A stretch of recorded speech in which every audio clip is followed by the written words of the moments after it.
नमस्ते दोस्तों। क्या आपने कभी ऐसा अनुभव किया है कि आप बिना किसी स्पष्ट कारण के किसी बात को पहले ही जान लेते हैं? क्या कभी आपके मन में कोई चेतावनी आई हो जो बाद में सच साबित हुई? अगर हां, तो संभव है कि आपके अंदर कुछ ऐसी प्राकृतिक मानसिक क्षमताएं छिपी हों जिनका विकास किया जा सकता है। आज हम एक बेहद रोचक और उपयोगी किताब की चर्चा करने वाले हैं, extraordinary psychic proven techniques to master your natural psychic abilities, जिसे लिखा है डेब्रा लिन कैट्स ने। यह किताब आपके भीतर छिपे अंतर्ज्ञान को जागृत करने और उसे क्लेयरवॉयंस, क्लेयरसेंटियंस और टेलीपैथी जैसी असाधारण मानसिक शक्तियों में बदलने के व्यावहारिक तरीकों को सिखाती है। चाहे आप इस विषय के बिल्कुल नए विद्यार्थी हों या पहले से ही इन क्षमताओं में थोड़ी बहुत समझ रखते हों, यह किताब आपको यह सिखाती है कि कैसे आप अपने मानसिक उपहारों का उपयोग अपने व्यक्तिगत जीवन, संबंधों और करियर में कर सकते हैं। इस वीडियो में हम जानेंगे इस किताब के मुख्य विचार क्या हैं, किन व्यावहारिक तकनीकों की मदद से मानसिक शक्तियों को विकसित किया जा सकता है और कैसे इन शक्तियों को आत्मज्ञान, दूसरों की मदद और रोजमर्रा की चुनौतियों को हल करने में इस्तेमाल किया जा सकता है। तो चलिए दोस्तों, इस रहस्यमय और प्रेरणादायक यात्रा की शुरुआत करते हैं और जानते हैं अपने भीतर छुपी उस अद्भुत शक्ति को जिसे शायद आपने अब तक महसूस तो किया था पर समझा नहीं था। अध्याय 8, उन्नत प्रशिक्षण की आवश्यकता। क्या आपने कभी ऐसा महसूस किया है कि कोई आपको घूर रहा है और जब आप पीछे मुड़ते हैं तो वाकई कोई आपको देख रहा होता है? या फिर आपने किसी दोस्त के बारे में सोचा और कुछ ही पलों बाद उसका फोन आ गया? ऐसे अनुभवों को हम आमतौर पर संयोग मान लेते हैं, लेकिन डेब्रा लिन कैट्स कहती हैं कि ये संयोग नहीं, आपकी मानसिक शक्तियों के संकेत हैं। हर इंसान के अंदर होती है एक छठी इंद्रिय डेब्रा। इस किताब की शुरुआत में बहुत गहरी बात कहती हैं। हर इंसान के अंदर मानसिक क्षमताएं होती हैं, लेकिन फर्क यह है कि कुछ लोग उन्हें पहचान कर विकसित करते हैं और ज्यादातर लोग उन्हें नजरअंदाज कर देते हैं। वो कहती हैं, ऐसा लगता है जैसे लोगों के पास आंखें तो हैं, लेकिन उन्हें खोलने से डरते हैं। अंतर्जनन, आपकी प्राकृतिक शक्ति। हम सभी के पास एक इंट्यूशन यानी अंतर्जनन होता है, वो आंतरिक आवाज जो हमें बिना किसी ठोस जानकारी के सचेत करती है। लेकिन अंतर्जनन केवल एक शुरुआत है। डेब्रा कहती हैं कि जैसे कोई व्यक्ति पेंटिंग या म्यूजिक सीखता है, उसी तरह मानसिक शक्तियां भी सीखी और निखारी जा सकती हैं। यह कोई चमत्कार या तांत्रिक शक्ति नहीं है, यह एक सीखने योग्य कला है। उदाहरण से समझिए, मान लीजिए आप किसी कमरे में अकेले बैठे हैं और आपको अचानक महसूस होता है कि कोई आपके बारे में सोच रहा है। आपको थोड़ी बेचैनी होती है या मन एकदम से विचलित हो जाता है। यह आपका अंतर्जनन सक्रिय हो रहा है।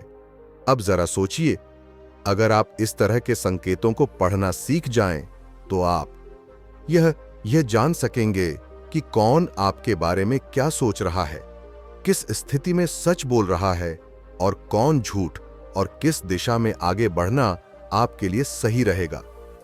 यही तो असली मानसिक शक्ति है और यही इस किताब का उद्देश्य है। अभ्यास से मिलती है महारथ। डेब्रा कहती हैं, मानसिक शक्तियां किसी खास जन्म, जाति या चमत्कार का परिणाम नहीं है।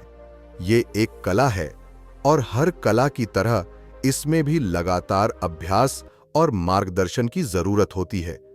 इसलिए इस किताब में आपको अपने इंट्यूशन को पहचानने के तरीके, मानसिक छवियों को स्पष्ट देखने की तकनीकें, क्लेयरवॉयंस, दूसरों की ऊर्जा को महसूस करने की विधियां क्लेरसेंटियंस और विचारों को पकड़ने की कला, टेलीपैथी, व्यावहारिक और आसान तरीकों से सिखाई जाएगी। अध्याय 2, क्लेयरवॉयंस की यांत्रिकी। दोस्तों, क्या आपने कभी आंखें बंद करके किसी दृश्य की कल्पना की है?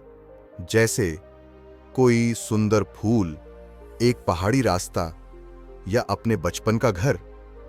अगर हां, तो आपके अंदर पहले से ही क्लेयरवॉयंस की शुरुआत हो चुकी है।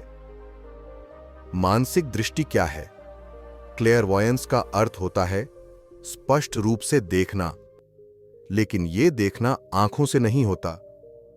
यह होता है मन की आंखों से देखना, उस अंदरूनी स्क्रीन पर जो आपकी कल्पना, अंतर्ज्ञान और ऊर्जा को मिलाकर चित्र बनाती है। डेब्रा लिन कैडजर इसे किताब में बहुत सरल और व्यावहारिक तरीके से समझाती हैं। वो कहती हैं कि क्लेयरवॉयंस कोई जादुई या रहस्यमय चीज नहीं है, बल्कि यह हमारी प्राकृतिक कल्पना शक्ति का ही एक गहरा और सटीक रूप है। क्लेयरवॉयंस की बुनियाद आपकी कल्पना। अगर आप अपने मन में किसी रंग, आकृति या दृश्य की कल्पना कर सकते हैं, तो इसका मतलब है कि आपके पास पहले से ही क्लेयरवॉयंस की बुनियादी शक्ति मौजूद है। अब सवाल यह है, इसे तेज कैसे करें? व्यायाम। फूल की कल्पना डेब्रा एक आसान लेकिन असरदार अभ्यास बताती हैं। किसी शांत जगह बैठिए और अपनी आंखें बंद कीजिए। अब अपने मन में एक फूल की कल्पना कीजिए। उसका रंग क्या है? उसकी पंखुड़ियां कैसी हैं? क्या आप उसकी बनावट या खुशबू महसूस कर सकते हैं? जब ये आसान लगे तो अगला कदम उठाइए। किसी व्यक्ति, किसी जगह या किसी स्थिति की कल्पना कीजिए। जितना अधिक आप विस्तार से कल्पना करेंगे, उतना ही आपकी मानसिक दृष्टि मजबूत होगी। डेब्रा इस बात पर जोर देती हैं कि शुरुआत में आपको लग सकता है कि मैं तो बस सोच रहा हूं, लेकिन यही कल्पना धीरे धीरे स्पष्ट दृष्टि में बदलती है। जैसे कोई चित्रकार अपनी कला को पहले मन में देखता है, वैसे ही एक मानसिक दृष्टा, साइकिक, अपने उत्तरों को अपनी आंतरिक स्क्रीन पर देखता है। सबसे जरूरी बात है कल्पना पर भरोसा करना और रोज थोड़ा अभ्यास करना। धीरे धीरे वो धुंधली छवियां साफ होने लगती हैं और आप न केवल देख पाते हैं, बल्कि समझने भी लगते हैं कि जो आप देख रहे हैं वो किसी गहरे सत्य का संकेत है। अध्याय 3, उन्नत उपकरण और तकनीकें। डेब्रा लिन कैड्ज इस अध्याय में एक बेहद महत्वपूर्ण बात बताती हैं। सिर्फ मानसिक शक्तियों को पहचानना ही काफी नहीं, बल्कि उन्हें सही दिशा देने के लिए कुछ खास ऊर्जा उपकरणों का उपयोग भी जरूरी है। ये उपकरण हमारी ऊर्जा को संतुलित करने, हमारे मन को केंद्रित रखने और बाहरी नकारात्मक प्रभावों से बचाने में बेहद कारगर हैं। इस अध्याय में सबसे पहले बात होती है ग्राउंडिंग कॉर्ड की। यह एक काल्पनिक लेकिन बेहद प्रभावशाली तकनीक है।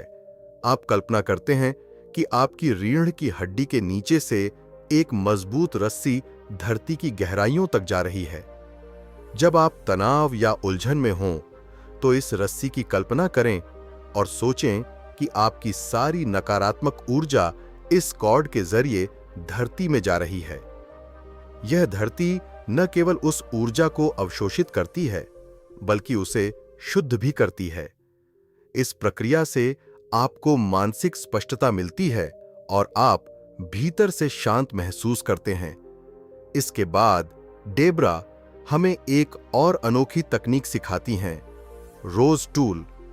इस तकनीक में आप अपने और किसी व्यक्ति, वस्तु या स्थिति के बीच एक गुलाब की कल्पना करते हैं। यह गुलाब एक ऊर्जावान सीमा की तरह काम करता है, जो आपकी ऊर्जा की रक्षा करता है और आपको किसी दूसरे की ऊर्जा से प्रभावित होने से बचाता है। जब आप किसी भारी, थका देने वाले या टॉक्सिक व्यक्ति से मिलते हैं, तो यह गुलाब एक ढाल की तरह आपकी मदद करता है। डेब्रा कहती हैं कि इससे न केवल आपकी निजी ऊर्जा संरक्षित रहती है, बल्कि आप ज्यादा संतुलित महसूस करते हैं।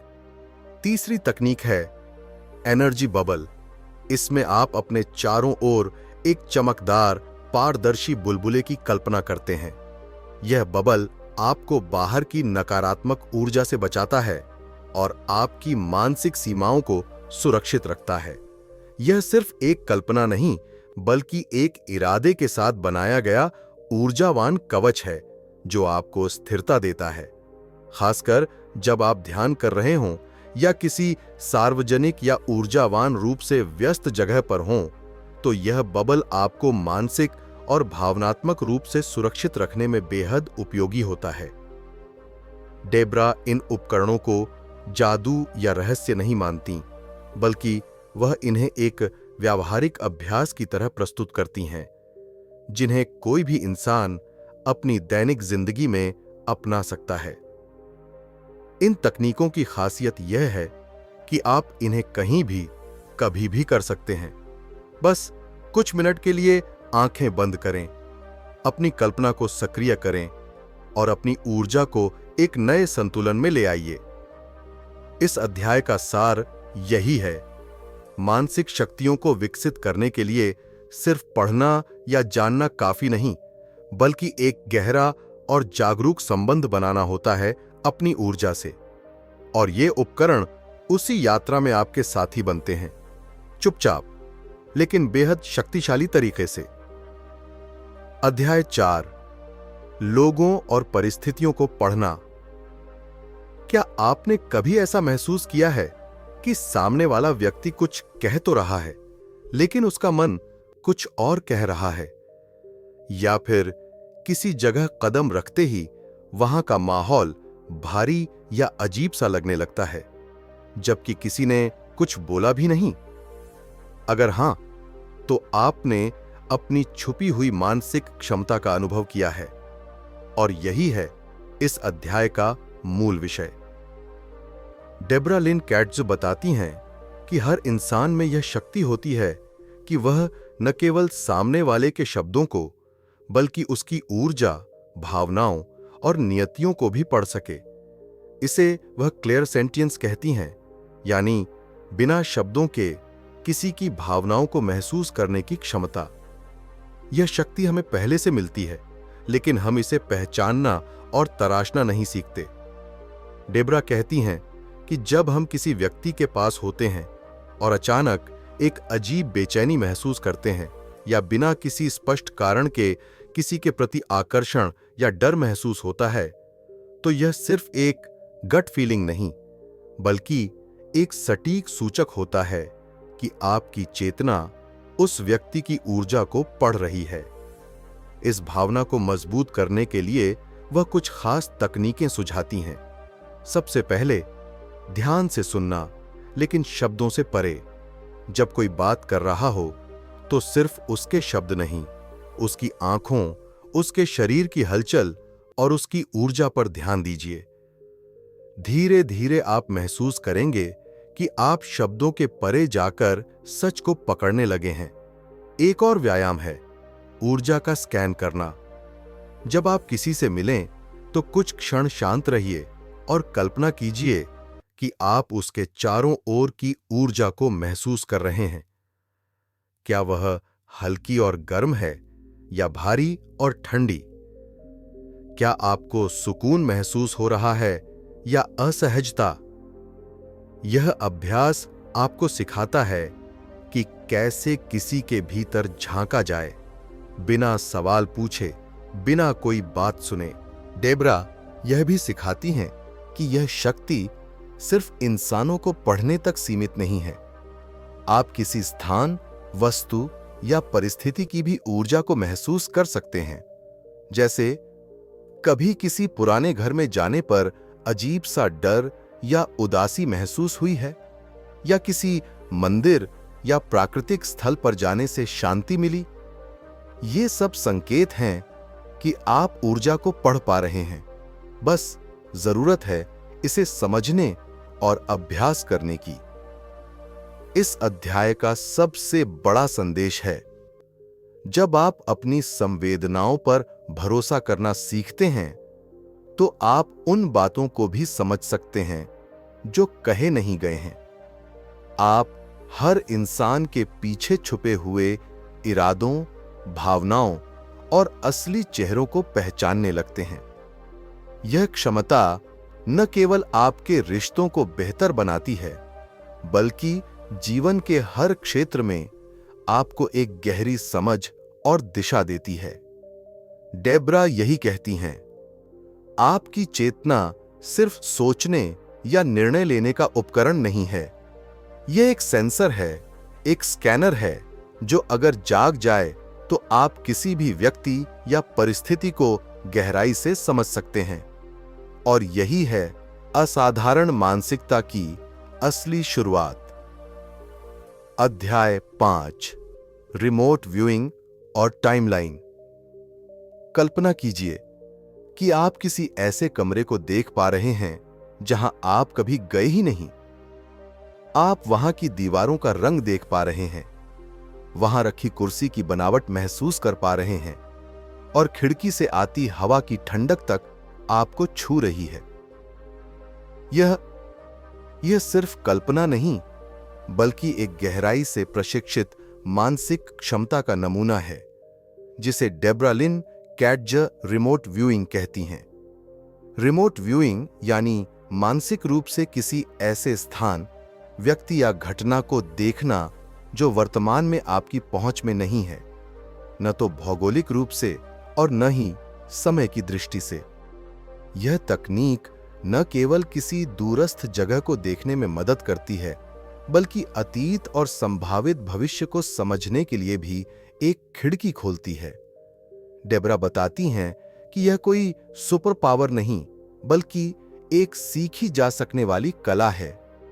ठीक वैसे ही जैसे कोई चित्र बनाना या वाद्य बजाना सीखा जाता है। शुरुआत के लिए वह एक बेहद सरल लेकिन शक्तिशाली अभ्यास सुझाती हैं। आंखें बंद करें और किसी ऐसी जगह की कल्पना करें जहां आप कभी नहीं गए हों, जैसे किसी पुराने यूरोपीय किले या अफ्रीका के किसी सुदूर जंगल में एक नदी के किनारे। अब उस जगह को महसूस कीजिए। क्या आप वहां की मिट्टी की गंध महसूस कर पा रहे हैं? क्या आप सुन पा रहे हैं कि आसपास क्या आवाजें हैं? सूरज की रोशनी किस दिशा से आ रही है? और सबसे महत्वपूर्ण, आपके भीतर कैसी भावना जाग रही है? यह पूरी प्रक्रिया आपके क्लेयरवॉयंस, मेंटल इमेजरी और क्लेयरसेंटियंस, इमोशनल सेंसिंग को एक साथ सक्रिय करती है। डेब्रा यह भी बताती हैं कि इस तरह की रिमोट व्यूइंग केवल मनोरंजन के लिए नहीं है। आप इसका उपयोग अपनी जिंदगी के बड़े सवालों के जवाब ढूंढने में कर सकते हैं। मान लीजिए आप किसी करियर विकल्प को लेकर उलझन में हैं। आप मानसिक रूप से उस संभावित भविष्य की एक झलक लेने की कोशिश कर सकते हैं। यह महसूस करने की कोशिश करें कि उस रास्ते पर चलकर आप कैसा महसूस करेंगे। सुकून मिलेगा या तनाव, ऊर्जा मिलेगी या थकावट। एक और दिलचस्प प्रयोग है किसी पुराने मित्र या परिचित की ऊर्जा पर ध्यान केंद्रित करना। मान लीजिए आपने सालों से किसी दोस्त से बात नहीं की, लेकिन अचानक आपको जानने की इच्छा होती है कि वह अब कैसा है। डेब्रा कहती हैं कि इस व्यक्ति की छवि अपने मन में लाकर उसकी ऊर्जा को महसूस करें। क्या वह अकेला है या व्यस्त, खुश है या संघर्ष में है? यह न तो जासूसी है, न ही अंधविश्वास, बल्कि यह उस ऊर्जावान जुड़ाव का अभ्यास है जिसे हम सामान्य जीवन में महसूस तो करते हैं, लेकिन अनदेखा कर देते हैं। इस अध्याय का सबसे सुंदर पहलू है टाइमलाइन एक्सप्लोरेशन। डेब्रा कहती हैं कि जैसे आप रिमोट व्यूइंग के जरिए जगहों को देख सकते हैं, वैसे ही आप समय में भी यात्रा कर सकते हैं। अपने अतीत की घटनाओं को फिर से महसूस करना या अपने संभावित भविष्य की दिशा को देखना। यह न केवल आत्मसमझ के लिए जरूरी है, बल्कि यह आपको सही निर्णय लेने की शक्ति भी देता है। तो अंत में यह अध्याय हमें सिखाता है कि हमारी चेतना सिर्फ वर्तमान की सीमाओं में बंद नहीं है। अगर हम उसे सही तरह से प्रशिक्षित करें तो वह समय और स्थान दोनों की दीवारों को पार कर सकती है। और जब आप इस कला में निपुण हो जाते हैं तो आपके पास एक ऐसा आंतरिक नेविगेशन सिस्टम होता है जो जीवन के हर मोड़ पर आपको रास्ता दिखा सकता है। अध्याय 6, टेलीपैथी और ऊर्जा संचार। क्या आपने कभी बिना किसी शब्द के किसी की भावना को महसूस किया है? क्या कभी ऐसा हुआ है कि आपके फोन की घंटी बजी और कॉल उसी इंसान का था जिसके बारे में आप अभी सोच रहे थे? डेब्रा लिन कैटज़ कहती हैं, यह कोई संयोग नहीं बल्कि आपकी टेलीपैथिक शक्ति है। टेलीपैथी का मतलब है मन से मन का संवाद। बिना बोले, बिना इशारे, सीधे ऊर्जा और भावना के जरिए संवाद। डेब्रा मानती हैं कि यह शक्ति हमारे भीतर जन्म से ही मौजूद होती है, लेकिन जैसे किसी मांसपेशी को मजबूत करने के लिए व्यायाम करना पड़ता है, वैसे ही टेलीपैथी को धार देने के लिए अभ्यास जरूरी है। टेलीपैथी को पहचानना और जगाना। डेब्रा बताती हैं कि हम पहले से ही टेलीपैथी का इस्तेमाल करते हैं, लेकिन अनजाने में। कोई सामने बैठा है, कुछ नहीं बोल रहा, फिर भी हमें लग रहा है कि वह दुखी है या परेशान, या फिर कोई बात कह रहा है लेकिन हमें महसूस होता है कि वह कुछ छिपा रहा है। यह सब हमारी अवचेतन टेलीपैथिक समझ का हिस्सा है। अब सवाल यह है कि इसे जानबूझकर कैसे उपयोग करें। सरल और प्रभावशाली अभ्यास। डेब्रा एक आसान अभ्यास सुझाती हैं। किसी ऐसे व्यक्ति के साथ बैठें जिसके साथ आप भावनात्मक रूप से जुड़े हों, कोई दोस्त, भाई बहन या पार्टनर। अब आंखें बंद करें। सामने वाला मन ही मन किसी चीज के बारे में सोचे, जैसे कोई रंग, जानवर या शब्द। अब आप खुद से पूछें, वो क्या सोच रहे हैं, और अपने मन में जो पहली छवि, शब्द या भावना उभरे उसे पकड़ें। शुरुआत में ये संकेत धुंधले या अस्पष्ट हो सकते हैं, लेकिन अभ्यास से ये स्पष्ट होते जाते हैं। आत्मा से संवाद और गहराई से जुड़ाव। डेब्रा इस टेलीपैथी को केवल दूसरों से जुड़ने का माध्यम नहीं मानती, बल्कि इसे एक गहराई से आध्यात्मिक संवाद का दरवाजा मानती हैं। वह कहती हैं कि आप इस क्षमता के माध्यम से न केवल जीवित लोगों से, बल्कि अपनी आत्मा के गाइड्स या यूनिवर्स की ऊर्जा से भी संपर्क कर सकते हैं। जब आप ध्यान की गहराई में होते हैं और अपने विचारों को शांत करते हैं, तभी टेलीपैथी की असली आवाज सुनाई देती है। डेब्रा इस प्रक्रिया को ऊर्जा की भाषा पढ़ना कहती हैं, जहां कोई शब्द नहीं होता लेकिन भावनाएं बोलती हैं। रिश्तों में टेलीपैथी का जादू इस अध्याय का एक बेहद उपयोगी पहलू है। टेलीपैथी के जरिए रिश्तों को बेहतर बनाना। डेब्रा उदाहरण देती हैं।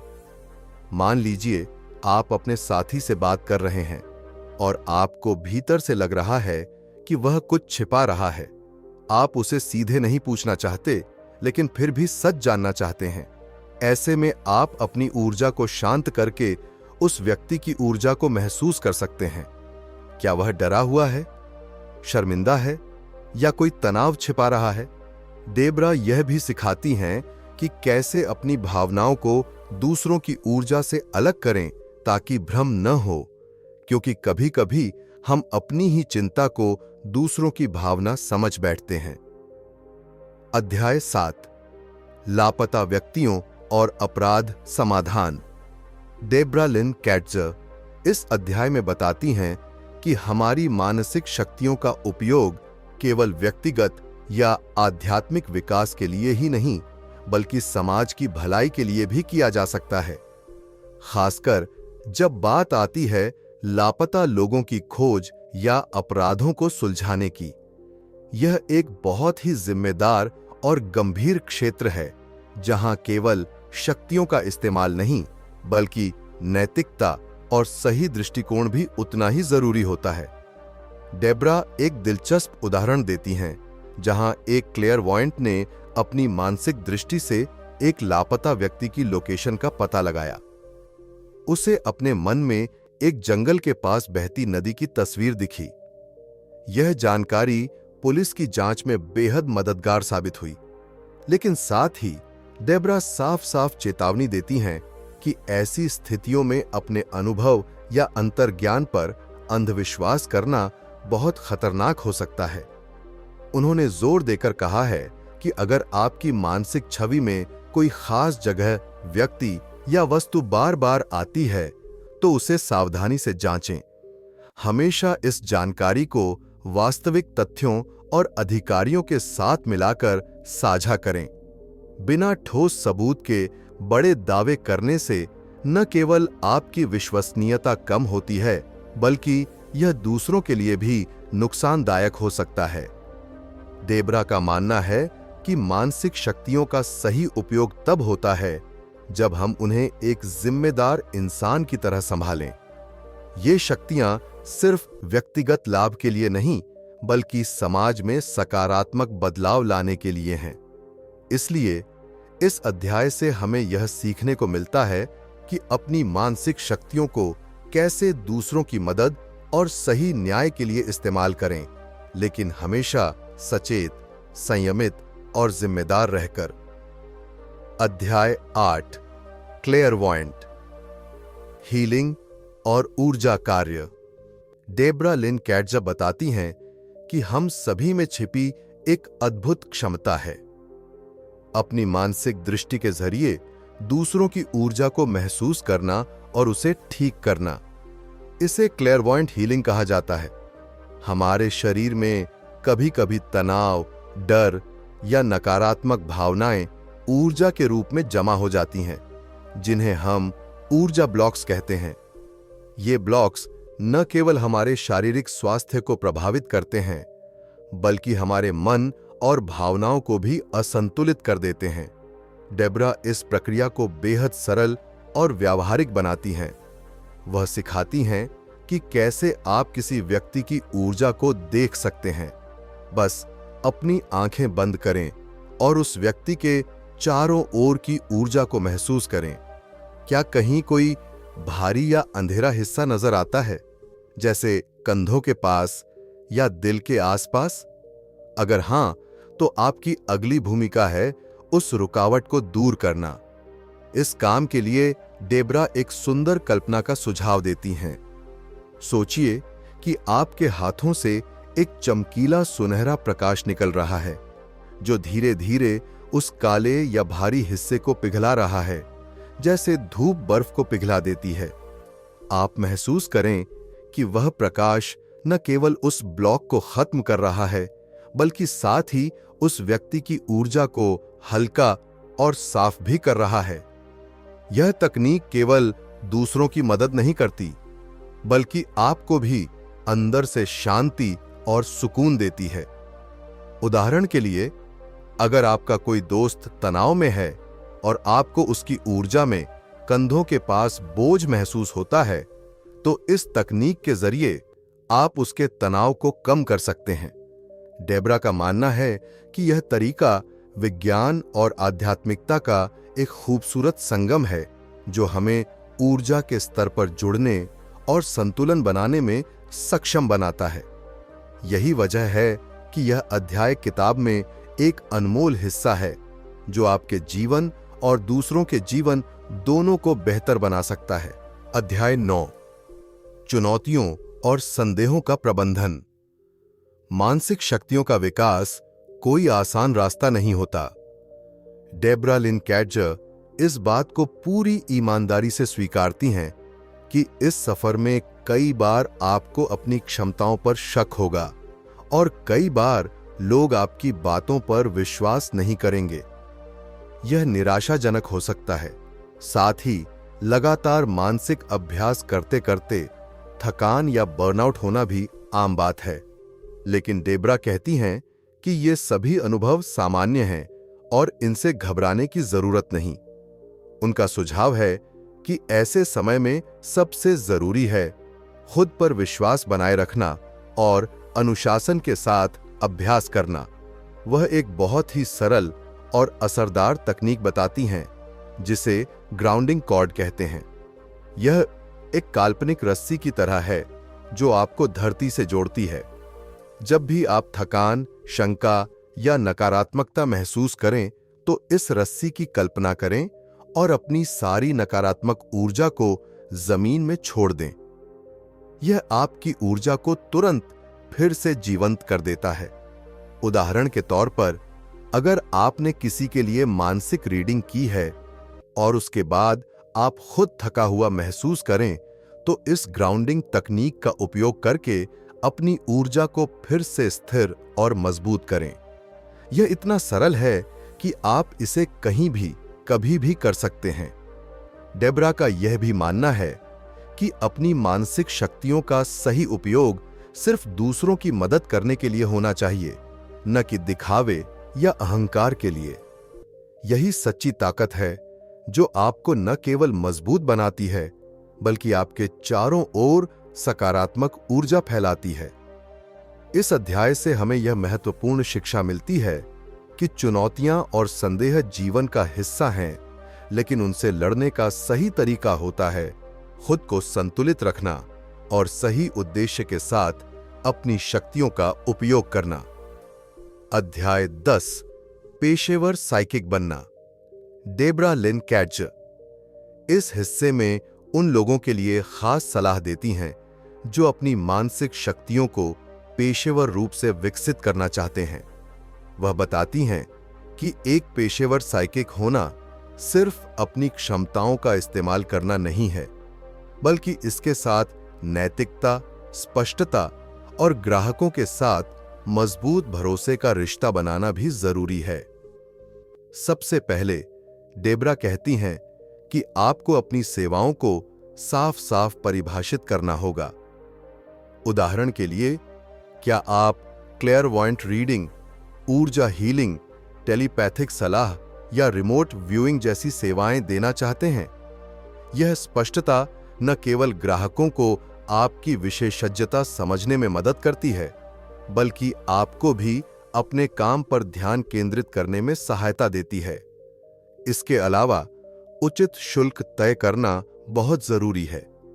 अगर आप 1 घंटे की रीडिंग देते हैं तो आपका शुल्क आपके समय और ऊर्जा के सही मूल्य को दर्शाना चाहिए, लेकिन ध्यान रखें कि यह शुल्क आपके ग्राहकों के लिए भी उचित और सुलभ होना चाहिए।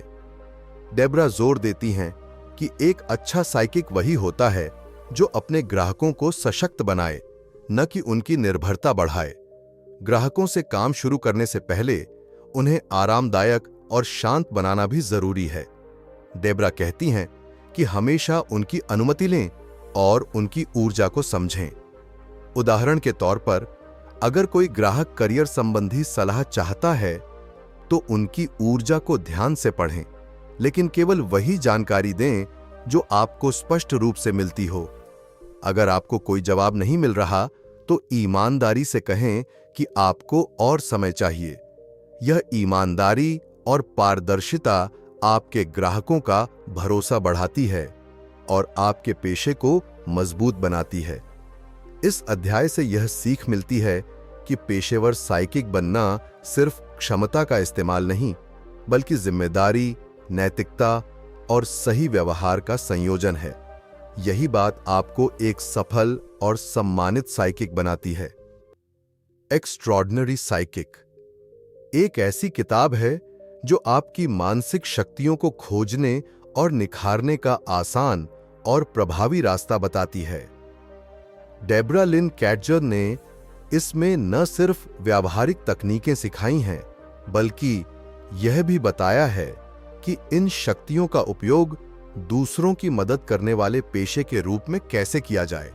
यह किताब उन सभी के लिए अनमोल है जो अपनी मानसिक यात्रा की शुरुआत कर रहे हैं या इसे एक जिम्मेदार और सम्मानित करियर बनाना चाहते हैं। डेब्रा के नैतिक और स्पष्ट मार्गदर्शन से आप एक प्रभावशाली साइकिक बन सकते हैं जो अपने ग्राहकों का सम्मान करता है और उनकी भलाई को सबसे पहले रखता है।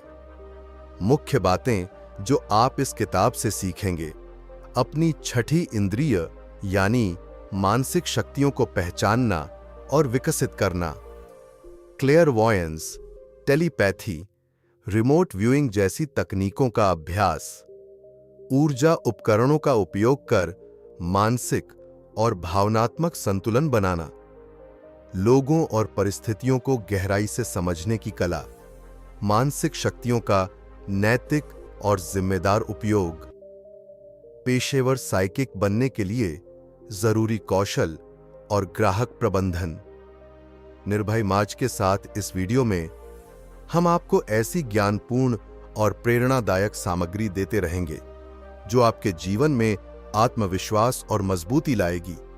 अगर आपको यह वीडियो पसंद आए तो लाइक और सब्सक्राइब जरूर करें और अपने विचार कमेंट में लिखें।